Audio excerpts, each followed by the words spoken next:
Pregnancy కోసం try చేస్తున్నారా? కానీ పాజిటివ్ రిజల్ట్ రావట్లేదా? దానికి రీజన్ మీరు అనుకుంటున్నది కాకపోవచ్చు. ఫస్ట్ రీజన్, ఎవ్రీ మంత్ ఓవరీస్లో నుండి ఎగ్ అనేది సరిగ్గా రిలీజ్ అవ్వకపోవడం. Second reason, male fertility issues. Infertility అనేది ఓన్లీ ఫీమేల్ వల్లనే కాదు, మేల్ వల్ల కూడా ఎఫెక్ట్ అవుతుంది.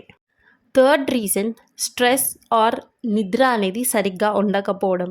ఈ స్ట్రెస్ అనేది హార్మోన్స్ని చాలా ఎఫెక్ట్ చేస్తుంది, దానివల్ల కూడా ఇన్ఫర్టిలిటీ వస్తుంది. Fourth reason, nutritional deficiency. అంటే బాడీకి కావాల్సిన విటమిన్స్ అండ్ మినరల్స్ అనేవి సరిగ్గా అందకపోవడం వల్ల కూడా ప్రెగ్నెన్సీ అనేది రాదు. Last and least reason, fifth one is PCOS or thyroid problem.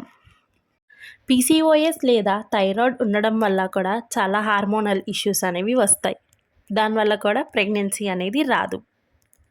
Pregnancy కోసం ప్రయత్నిస్తున్నా కూడా ఫలితం రాకపోతే నిరాశ చెందకండి. కారణం ఏంటో తెలుసుకోవాలి అని అంటే రెగ్యులర్గా మా యూట్యూబ్ ఛానల్ని అండ్ మా ఇన్స్టాగ్రామ్ పేజ్ని అయితే ఫాలో అయిపోండి. మళ్ళీ నెక్స్ట్ వ్లాగ్లో కలుద్దాం. బాయ్.